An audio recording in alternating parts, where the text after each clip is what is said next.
Welcome, everyone, to the Tethys Shipyards. I am Takeshi Yamato, the Yardmaster, joining our host, the Housecoat Gamer. Yo. Today, we are looking at our last of the post-359ers, the Princeton-Class, based on the Niagara. And Now, we're going to have to do a first, mild redo of the Niagara, although that's yeah, relatively minor. yeah, I will go ahead and read some of the lore, the overview lore of the Niagara before we really get going. It has a launch year of 2358, according to the book. And for the overview, during the development and design phase of the Galaxy class, new techniques and technologies were being developed faster than they could all be pieced together for the massive deep space cruiser. One of these technologies was improved warp coils, and Starfleet wished to see them in action before USS Galaxy was launched for her trials. A testbed vessel was designed to showcase the warp technology, the Niagara class. It was so successful that Yoyodyne Propulsion Systems of Proxima wished to produce the space frame in limited numbers. While the Niagara class was never as widely produced as the older Constellation class, Starfleet began to use the newer vessels in the same types of assignments, where speed was of the utmost priority. The class was successful enough that additional shipyards would also manufacture the space frame in limited numbers through the beginning of the 25th century. The most, and, well, basically the two, according to the capabilities, the two dorsal nacelles had the warp field, and the single nacelle on the bottom was a warp field repeater and stabilizer. Could maintain warp 7 for indefinite periods and sustain an emergency speed of warp 9.7 for nearly 18 hours. Using a standard Ambassador class secondary hull and internal components was a time saver during the design phase. The primary saucer was newly designed and incorporated sensor platforms that would also find their way into the Galaxy class space frame. And while it was a sizable vessel, the internal components for the advanced warp drive and multispectral sensor pellets took up much of the internal volume, leaving it able to house only 400 crew for normal operations and double that in emergencies. Stat-wise, it had comms 9, computers 9, engines 11, sensors 10, structure 9, weapons 8. It was a scale 5 starship, and it had the descriptor traits Federation Starship Cutting Edge 2358 to 2360. Department modifiers were 1 point in con, 1 point in science, and 1 point in medicine. Had phaser arrays, photon torpedoes, a strength 4 tractor beam, high resolution sensors, and improved warp drive. One of the few times the book and I don't disagree. Because, as stated in real life, this does happen. The most famous example, and I will say it again, was when the Aranda Iroquois engine was being tested for the AV-RO CF-105 Aero Air Superiority Fighter. Well, not Air Superiority, Interceptor. But you get the idea. Yeah. Iroquois was strapped on to the back end of a B-47, and, well, this is basically the same concept. The only thing I take issue with is the fact that it's so close to the commissioning date for something like the Galaxy. Yeah. 2358 compared to the Galaxy's 2359. So this would have to be shifted back at least 8 years. Yeah, to 2350. That's fair, and that's still in the 2350. Need to make any points modifiers there. That's just a bit of a note if you want to be a bit more canon accurate. Which brings us to the orange-capped monstrosity that is the Princeton-Class. And oh yes. God, what is the obsession with orange? Yes, bring up the Niagara again. This is red. Red is good. This is orange. Orange is no. Anyway, this is yet another one of those cases of, oh god, we're producing a starship to just, give the finger to the collective. We've gotten over you assholes. And moving into the future. And the Klingons got in the way of it again. Because, once again, while the prototype was built shortly after Frontier Day, just to, again, give the finger to the collective, the Klingons just got in the way of making sure this thing actually entered service. And then the Iconians happened, and we all know how that ended. Yeah. Fortunately, Starfleet was able to mass-produce a small number of these ships for testing, including one vessel, the USS Ivy, which is our hero ship of the day. All right, let me get a field in for that. Let's see. And before anyone asks, why Ivy? Ivy League. Every single Princeton-Class starship is named after a school, be it fictional or real. So, yes, there is a USS Hogwarts, if you want that. But in this case, it's named after schools like Yale, Oxford, the University of London. Stuff like that. It's named after schools.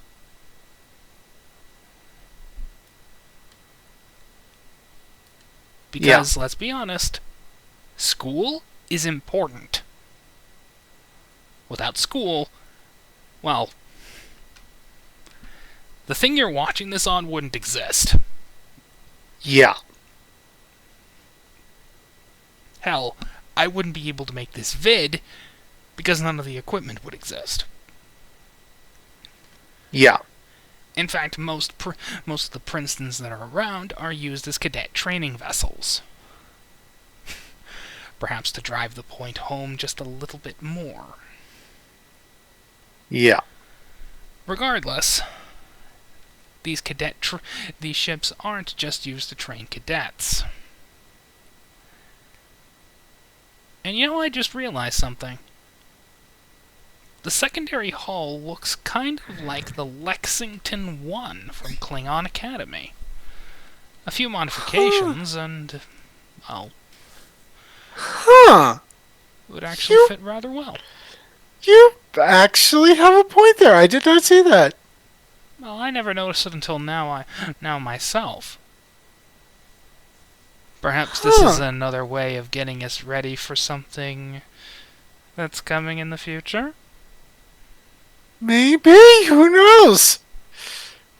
All I know is, where are the KA boats? Yeah. Regardless. Yeah. Not seeing too many reasons to change up the stats other than basic. Adding system points. Because comms 9, computers 9. Well, scale 5 is +1 to the modifiers, and 2400 is 60 points +1 every 50 years. So we have 61 points to work with. And the Princeton baseline was comms 9, computers 9. The Niagara baseline was comms 9, computers 9, engines 11, sensors 10, structure 9, weapons 9. That's, 2 18s plus 21. That's 36, 57. 47, 57. So, that's 56 points plus 1. 56 points plus 1. They got They got it close to 23. They basically rounded up, it looks like. Anyway. Weapons 8. Weapons 8. Yeah, 56. That works. That fits their thing. They 11 plus 8 is 19, plus 9 is 28, plus another 18, that's 36, 46, plus 10 is 56. So basically we have 5 points to add.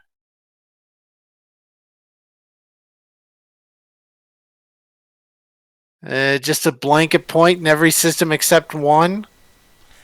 Well, it does fulfill the same job. Yeah. And that one, I'm thinking this time would be engines. Leave the engines at 11. That's plenty. Well, it is described in the Last Unicorn RPG book as a fast cruiser. Which, by the way, is a designation that we really should be dealing with other boats from Starfleet battles. But in this case, it really does apply. Yeah. This is a fast cruiser. A really fast cruiser. Yeah. So comms 10, computers 10, engines 11, sensors 11, structure 10, weapons 9. That works for me. I don't see any problem with it. Yep. Department values, con 1, security 1 point each, con science, medicine. Don't see any reason to change it. And scale 5, no reason to change that, obviously. Phaser rays, photon torpedoes, strength 4, tractor beam. Because she might be a bit of a hog on logistics due to the fact that she's a cadet training ship some of the time, photon torpedoes are a definite. I mean, let's be honest. What's easier to manufacture? Yep. And high-resolution sensors, improved warp drive. That's fine with me. The Ivy would fulfill a similar role as, well, most ships. Yeah, let's see. Move that. That's a 2411 for launch dates. Okay, so mission profile options. First up, let's see. Here's what the book says for the Niagara. Suggested mission profiles and campaigns. Multi-role explorer, Pathfinder and reconnaissance operations, technical testbed. Niagara-class vessels worked well as experimental vessels in their early years and went on to be more generalized fast exploration cruisers for Starfleet and thus fit into many campaign styles.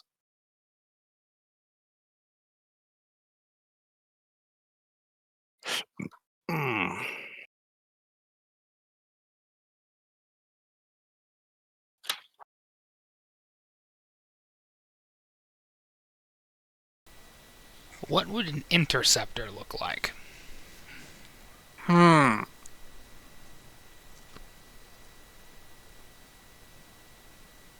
Interceptor. Let's see. Well,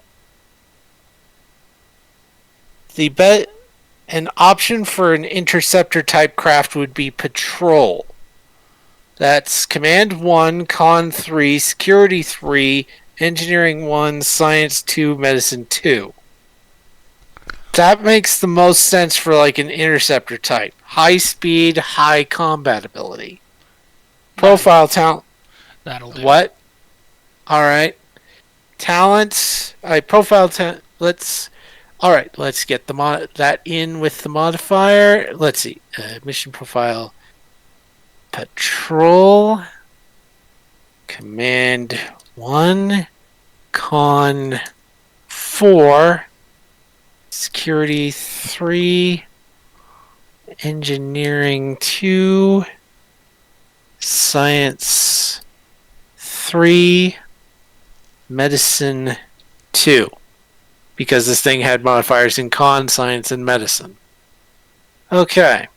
That's decent.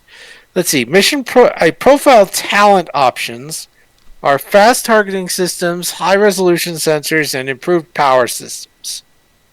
We already have high resolution sensors, so it's either fast targeting or improved power.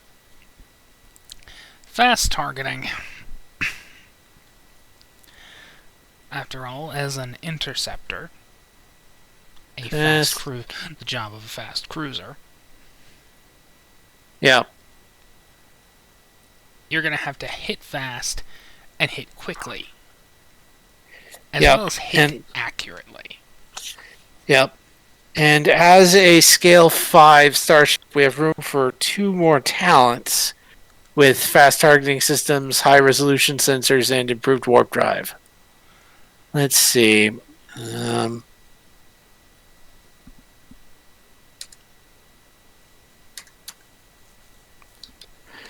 Let's see. Talents.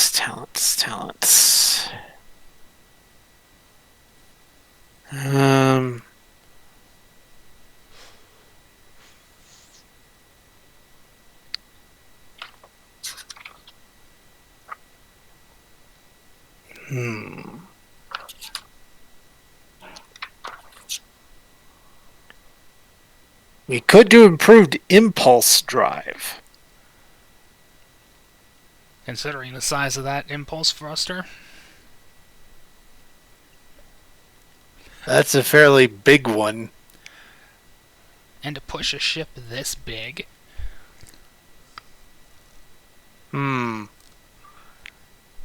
Right. Well, maybe.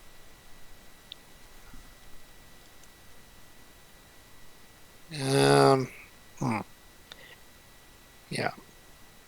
Let's see. That would.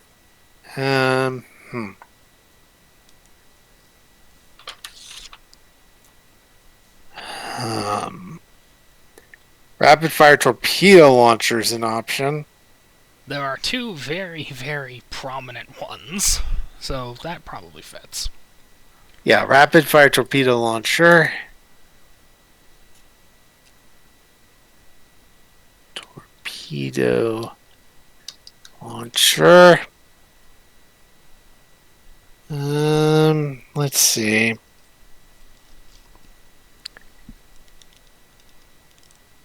Well,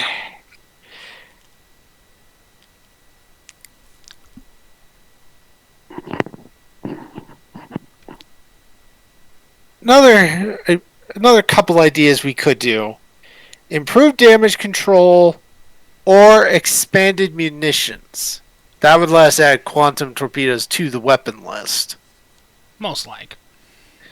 Expanded munitions, quantum torpedoes. Okay.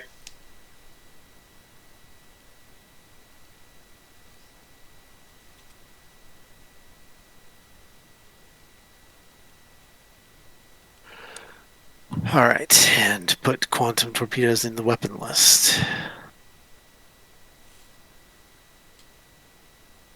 Let's see. Now, for the derived stats, resistance 5, same as scale. Power 11 from engines 11. Shields are structure plus security 10 plus 3, 13 shields. And descriptor traits, well, for the class as a whole, Federation probably works. And I can't think of anything else for the Ivy. Or, well, maybe Common Trainer would be a good one for the class. After all, with the idiot that committed a massive number of starships to the direct assault on an Iconian sphere instead of, turtling until they had a proper solution. Yeah. More cadets are going to be required. Note to self, stab Cogran in the neck. Multiple times. And then stab him in the face. Over and over again. Until his face no longer resembles a face. Yes. And then finally step on what's left of his skull. Yep. So, Now, U.S. What's the registry code for the USS Ivy? Just like the last ship on our list, she finally breaks the 100K mark. So NCC 100. 239. 239.